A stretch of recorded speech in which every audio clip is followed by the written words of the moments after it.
사고예방 대책의 기본 원리 5단계 중에 3단계의 분석평가 내용에 해당되는 것은 무엇인가 하면 분석평가에 해당되는 것은 사고 보고서 및 현장 조사 2번이 되겠습니다. 추가적인 내용으로는 사고조사 및 인적, 물적, 조건의 분석과 작업공정 분석 등이 있습니다. 추가적으로 3번 보기에 사고 및 활동기록 검토에 대한 것은 2단계에 해당하는 것으로 알고 있으면 되겠고 4번의 기술의 개선 및 인사 조정에 대해서는 4단계에 해당이 되겠습니다. 추가적인 내용은 해설에 있는 부분을 참고해 주시면 되겠죠. 4번 문제 보도록 하겠습니다. 산업안전보건법상 안전보건 표지 중 지시표지의 보조색을 찾는 문제가 되겠습니다. 자, 일반적으로 지시표지의 바탕색은 파란색을 사용하게 되겠고 그리고 관련 그림은 흰색이다 라는 걸 알 수 있으며 추가적으로 흰색일 경우에는 지시표지와 그 다음에 녹색 표지에 대한 보조색이 되겠습니다. 따라서 2번 흰색이 바로 보조색이 된다 라고 암기를 해주시면 되겠죠. 5번 문제 보도록 할게요. 산업안전보건법령에 따라 안전보건관리 규정을 작성해야 할 사업의 사업주는 안전보건관리 규정을 작성해야 할 사유가 발생한 날로부터 며칠 이내에 작성해야 되냐면 바로 30일 이내에 작성해줘야 되겠습니다. 자, 해당 부분은 반드시 외워줘야 되겠죠. 7번 문제 보도록 하겠습니다. 산업안전보건 기준에 관한 규칙에 따른 근로자가 상시 작업하는 장소의 작업면의 최소 조도 기준을 찾는 문제가 되겠습니다. 자, 지금 보게 되면 초정밀, 정밀, 보통, 그 밖의 작업이 있는데 기준을 그 밖의 작업으로 주시면 되겠습니다. 자, 그럼 그 밖의 작업일 경우에는 기준점이 어떻게 되냐면 50럭스 이상이 아니라 75럭스 이상이 되어야 되겠습니다.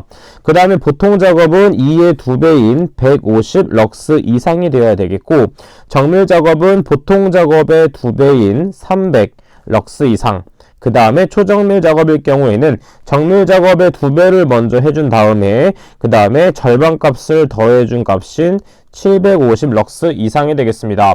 따라서 1번, 2번도 틀린 보기가 되겠고 3번 보통 작업이 맞는 보기가 되겠죠. 9번 문제 보도록 할게요. 위험예지 훈련 4라운드 방식 중 위험 포인트를 결정하여 지적 확인하는 단계로 옳은 것은 무엇인가? 자, 위험예지 훈련으로는 우리가 암기 팁을 적용해서 4가지를 외웠습니다. 어떻게 외웠다? 현, 본, 대목 이런 식으로 외워주면 됩니다. 자, 그렇기 때문에 앞에 있는 현은 무엇이냐면 1단계의 현상 파악, 그 다음에 2단계는 본질 추구, 3단계는 대책 수립, 그 다음 4단계는 목표 설정이 되겠습니다. 이 중에 위험 포인트를 결정하는 것은 바로 2단계인 본질 추구에 해당한다 라고 외워주시면 되겠고 현상 파악이란 잔재의 위험 요인을 발견하며 대책 수립이란 구체적으로 대책을 수립하고 목표 설정은 행동하는 목표를 설정한다 이렇게 정리를 해주시면 되겠습니다. 10번 문제 보도록 하겠습니다. 산업안전보건법령상 자율안전 확인 대상에 기계기구 등에 포함되지 않는 것을 찾는 문제가 되겠습니다. 자, 일반적으로 연삭기나 연마기, 그 다음에 컨베이어, 자동차 정비용 리프트 같은 경우에는 자율안전 확인 대상 기계기구에 포함이 되겠지만 1번 곤돌라는 자율안전 확인 대상이 아니라 안전인증 대상에 포함이 되겠습니다. 안전인증 대상에 포함이 된다 라고 따로 정리를 해주시면 되겠죠. 13번 문제 보도록 하겠습니다. 산업안전보건법령에 따라 사업주가 사업장에서 중대재해가 발생한 사실을 알게 된 경우 관할지방 고용노동관서에 장에게 보고해야 되는 시기로 옳은 것은 무엇이냐면 바로 지체 없이 보고를 해줘야 되겠습니다. 이에 대한 보고 사항으로서는 발생 개요 및 피해 상황, 그 다음에 조치 및 전망, 그 밖에 중요한 사항을 포함시켜주면 되겠죠. 15번 문제 보도록 할게요. 시설물의 안전관리에 관한 특별법령에 제시된 등급별 정기안전 점검의 실시 시기로 옳지 않은 것을 찾는 문제가 되겠습니다. 자, 일반적으로 안전등급은 A등급, B등급, C등급, D등급, 2등급으로 볼 수 있겠고 그 다음에 A등급, 그 다음에 B와 C를 묶어주고 D와 E를 묶어서 외워주시면 되겠습니다. 따라서 일반적으로 정기안전 경우에는 A등급, B등급, C등급인 경우에는 반기에 1회 이상이 되겠고 D등급, 2등급일 경우에는 1년에 3회 이상이 되겠습니다. 따라서 하나씩 체크해 보도록 하면 A등급, B등급, C등급은 반기에 1회 이상이기 때문에 1번, 2번은 맞지만 3번은 1년에 3회 이상이 아니라 반기에 1회 이상이 되어야 되겠죠. 따라 정답은 3번이다 체크해 볼 수 있겠고 D등급과 플러스 2등급인 경우에는 1년에 3회 이상이라고 제가 설명을 드렸죠. 추가적인 내용으로서 정밀안전 점검과 정밀안전 진단에 대한 표도 해설에 있는 부분이기 때문에 해당 부분을 참고해서 봐주시면 되겠습니다.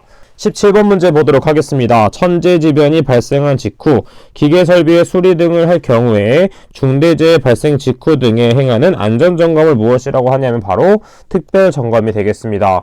자, 일반적으로 안전점검의 점검 주기에 대한 구분은 총 4가지로 구분할 수가 있는데 이것을 암기 팁을 그대로 적용한다면 앞글자를 그대로 따서 수정, 특임 이렇게 외워주시면 되겠습니다. 첫 번째 수는 무엇이냐면 수시점검, 일상적으로 하는 점검으로서 매일 작업 전중 후로 실시하는 점검이 되겠습니다.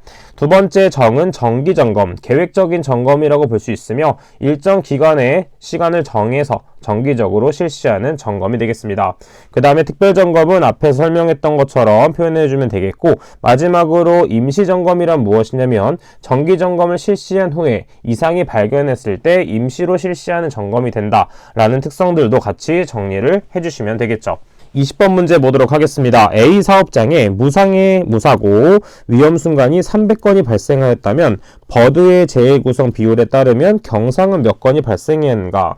자, 버드의 법칙은 총 4가지의 구성 비율이 있습니다. 1대, 10대, 30대, 600이 되겠죠. 자, 1대 1은 뭐였냐면 중상해 되겠습니다. 중상. 그 다음에 10에 해당되는 것이 바로 경상해가 되겠고 30에 해당되는 것이 바로 무상해 사고, 600에 해당되는 것이 무엇이냐면 무상해와 무사고가 되겠습니다. 자, 그렇기 때문에 지금 비율을 봤을 때 경상해와 무상해, 무사고에 대한 비율을 보면 되겠습니다. 따라서 10대 600, 즉 이때 비율이 지금 300건으로 줄어들었기 때문에 이때 X값과 300.